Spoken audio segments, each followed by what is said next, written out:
English made easy. Hey guys! Bored of those vocab lists? Me too. At 1 Degree North Companion, we're turning wordly wise into an adventure to make learning actually interesting. Let's jump in. Have you ever wondered what secrets might be buried, like, right under your local park? Well, today, we're going deep, deep underground to uncover the pretty surprising story of Mount Trashmore. Okay, let's dive right in. I want you to picture this really idyllic scene. A beautiful ski slope, maybe the perfect spot for a weekend trip.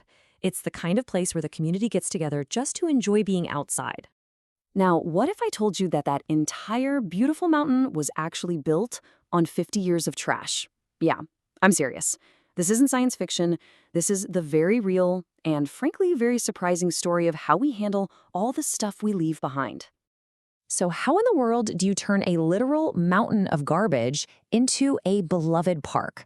It all starts with a pretty radical shift in how we think about, and more importantly, how we engineer our waste. You know, in the past, we just had town dumps, and they were exactly what you'd think. Smelly, unpleasant places that nobody wanted to live near. But as our populations grew and our trash piled up, that simple approach just wasn't going to work anymore.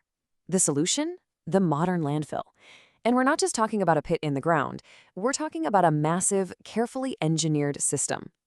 And this brings us to a great word, supersede. The modern landfill has almost completely superseded the old town dump. To supersede something just means to replace it because you've found a much better way of doing things. You see it all the time, right? Streaming services superseded DVDs, and smartphones superseded our old flip phones. It's an evolution, and it's driven by innovation. So to really understand this hidden world, we need to learn to speak its language. These next few concepts are kind of like the building blocks for understanding the science of what we all throw away. When engineers design these huge projects, they have to envision their future. They have to form a mental picture of how it's all going to work decades from now. But, reality often has other ideas. The world's largest landfill, for example, was envisaged to last only 5 years. It ended up serving New York City for more than 50. Now, what's really fascinating here is that for a long, long time, the whole science of garbage was basically just guesswork. There was a real paucity of data, which is to say a scarcity of hard facts about what we were throwing away and what was happening to it. Honestly, nobody had ever really looked inside a landfill to find out. And that's where archaeologists of all people come into the story. They study ancient garbage heaps, they're called middens, for tangible evidence of the past. That means real, physical proof of how people lived. These middens are basically ancient landfills, and they give us tangible clues about past civilizations. So modern researchers realized, hey, we could do the same thing with our trash. So let's get back to our mountain of trash. Once it's all capped off and covered, it can be transformed into an amenity, a really valuable feature for the community. And this is where the magic really happens, turning this massive problem into a park or a ski resort or even a golf course. This kind of transformation was so necessary because for a really long time, we were pretty complacent about our trash. We were satisfied with the whole out of sight, out of mind thing, but as our mountains of garbage just kept getting bigger and bigger, it became obvious that we could no longer afford to be complacent. We had to figure out a better way. And this need for a better way led to a really shocking discovery. It turns out one of our most fundamental beliefs about trash was just completely wrong. This all changed in 1973 with something called the Garbage Project at the University of Arizona. A team of researchers, led by an archaeologist named William Rathje, decided to stop guessing and actually start digging. And what they found would totally change how we understand our waste. So here's the crucial point. We all tend to operate under a fallacy, a mistaken idea that when we throw away, say, a banana peel or a newspaper, it'll just decompose and go back to the earth. But the reality? Modern landfills are packed so tightly, there's no oxygen. So instead of decomposing, our garbage gets mummified. It's actually preserved. And the proof is just incredible. The Garbage Project dug up perfectly readable newspapers from 20 years ago. They found recognizable hot dogs that were 40 years old. This research showed that in a landfill, paper products can last just as long as plastics. Nothing was disappearing. I mean, that discovery changed everything. If our trash isn't actually going away, if it's being preserved for decades, maybe even centuries, how are we supposed to design our cities and our systems to handle that? This is where science and engineering really step up. Knowing the truth about decomposition allows us to build smarter, safer, and even profitable landfills. So how do you build a modern landfill? It's a real engineering marvel. First, they lay down a protective liner, because the ground underneath is porous, meaning it's full of tiny holes that liquids could leak through. Then, trash and soil are layered on top, and as the organic waste slowly breaks down, it makes methane gas, which is captured and then sold as fuel. This helps to defray the costs of running the place, basically turning waste into a resource. And this exact process is how you get a Mount Trashmore. A mountain of garbage grows through the 60s, then in the 70s, it gets carefully layered and buried. By the 80s, it's covered in grass and opens to the public. And today, it's a beloved local amenity. Just an amazing transformation. The scientists who do this kind of groundbreaking work, sifting through our waste to understand our society, they have a pretty great name for themselves. They jokingly call themselves garbageologists. So what's the big takeaway from all this? Well, it's that our trash is so much more than just trash. It's a record. It's a story. Our landfills are basically modern middens. They are a tangible, touchable snapshot of who we are, what we value, and how we live. Everything from our shopping habits to our food waste tells this incredibly detailed story about our civilization right now. And why this all matters is pretty clear. The work of these garbageologists isn't just about managing waste. It's about giving us the hard data we need to envision, to imagine, and then to build a more sustainable and less wasteful future for all of us. And that brings us to your challenge. For 1 week, just look at your own trash before you throw it out. What tangible story does it tell about your life? And see if you can describe what you find using at least 3 of the words from this explainer. You might be really surprised by what you discover. Hope you guys enjoyed that last lesson.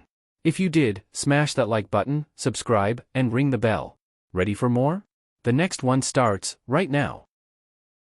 What if your mind didn't come with a built-in map for social situations? What if you saw the world purely as facts, not feelings? Today, we're going to step inside that very world, the private world of Dr. Temple Grandin, to understand a truly remarkable way of thinking. So, to really get a handle on this, let's kick things off with a simple but powerful thought experiment. It really gets to the heart of what we're talking about. Okay, imagine this scene. A girl named Sally has a marble. She puts it in a basket, and then she leaves the room. While she's gone, her friend Anne comes in, takes the marble out of the basket, and puts it into a nearby box. Now Sally comes back into the room. So here's the question. Where is the first place Sally is going to look for her marble? Now, for most of us, the answer is instant, right? She'll look in the basket because that's where she thinks it is. We automatically put ourselves in her shoes. But for many autistic individuals, the answer is just as obvious, the box. And if you ask why, the logic is absolutely flawless, because that's where the marble is. Do you see that fundamental difference? It's a mind that operates on pure observable fact, not on guessing what's going on inside someone else's head. And that right there, that's the private world we're exploring today. It's the world of Temple Grandin. It's like her brain is running a completely different but equally powerful operating system. And to truly understand her incredible journey, we first need to learn its language. What's really cool is that just a handful of words can act like a Rosetta Stone for this world, giving us a framework to understand her experience from the inside out. Let's start with the word cardinal. It simply means of main importance or chief. Now, from an outside perspective, the cardinal or the primary feature of autism has always been defined as a difficulty with social communication. It's kind of seen as the central pillar that everything else revolves around. But difficulty doesn't even begin to cover it. That experience can be absolutely harrowing, which means intensely, deeply painful and distressing. In her own autobiography, Grandin described her childhood as a harrowing experience, like being locked inside an invisible prison by a world she just couldn't intuitively decode. So you can imagine this constant state of struggle and misunderstanding. That's what we call adversity. And Temple Grandin's life story is just this incredible masterclass in overcoming immense adversity in a society that, frankly, wasn't designed for her way of thinking. And this gets us to a really core concept, the word empathize. You know that thing where you just automatically feel what someone else is feeling? Grandin has often said she feels like an anthropologist on Mars because she doesn't empathize in that automatic way. And it's so crucial to get this right. It's not a lack of caring. It's a fundamental difference in the neurological wiring. Now, what made all of this so much worse was this truly pernicious idea that was floating around for decades. Pernicious means something is just subtly but deeply harmful and destructive. And for a long time, the pernicious theory that autism was caused by bad parenting inflicted terrible, unnecessary guilt on countless families, including her own. So if you can't feel your way through social interactions, what do? Well, you learn to think your way through them. And that meant learning every single nuance. A nuance is just one of those subtle, tiny differences in meaning or expression, a slight shift in tone, a flicker of an eye. She had to meticulously study all these little nuances of human behavior, almost like she was learning a foreign language. Okay, so now that we have these keywords, cardinal, harrowing, nuance, we can really start to piece together her story. I mean, how does a child who feels locked away break free to become a world-renowned scientist? Well, her journey is just amazing. Diagnosed at 3, doctors literally recommended she be institutionalized for life, but her parents refused. She went to a special school, learned to speak, and just kept going, earning multiple degrees, publishing her groundbreaking autobiography, and eventually becoming a full professor at Colorado State University. And it makes perfect sense then why she thrived in the world of science. I mean, look at this comparison. Science is literal, objective, factual. It's built on logic. That was a language she understood perfectly. But poetry and novels, they're all about figurative language, subjective feelings, and intuition. And navigating that emotional world, well, that was always her cardinal challenge. Which brings us to the really big question her life forces us to ask. Can you learn to navigate our incredibly complex social world by logically decoding all of its nuances? Can you build a bridge to other people using data and observation instead of pure feeling?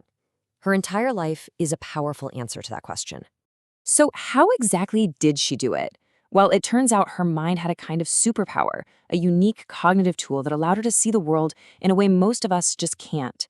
But to appreciate it, we have to remember the flawed world she was born into. Remember that pernicious theory we mentioned? It was called the refrigerator mother theory. It was this completely baseless and deeply cruel idea that cold, unemotional mothers caused their children's autism. It put a terrible, terrible burden on parents for what we now know is a neurological condition. Okay, so back to her superpower. Grandin has a special mental faculty. She thinks entirely in pictures. And I don't just mean she's a visual learner. I mean she can build a full 3D simulation of a complex system in her head, run it like a movie, and see it from every angle. This allowed her to infer, or figure out, exactly what tiny detail in a livestock facility, a shadow, a reflection, a chain, was causing animals fear. It's a gift that let her see problems no one else could. And she applied this incredible ingenuity to her own life too. To find solace, that's a state of comfort and calm, from overwhelming anxiety, she designed and built a hug machine. It gave her deep pressure stimulation when a human hug was just too unpredictable and overwhelming. She engineered her own comfort. So when you put it all together, what's the big lesson we can take from Temple Grandin's life? It's really a fundamental shift in how we think about intelligence itself. Her story forces us to move from an old view to a new one. Instead of seeing neurodiversity as an impairment, a weakness to be fixed, a bug in the system, we can see it as a different faculty, a unique cognitive tool. It's not a bug, it's just a different operating system, and one that is capable of incredible things. And that leaves us with a final thought, a challenge for you. How would you explain an emotional concept like solace to someone who thinks only in logic and pictures? Her story doesn't just explain her world. It challenges us to better understand our own and how we communicate what truly matters. It's something to think about. Thanks so much for watching. Hope you enjoyed today's show. If you did, hit that like button, subscribe, and ring the bell so you never miss an update. I'll see you in the next one.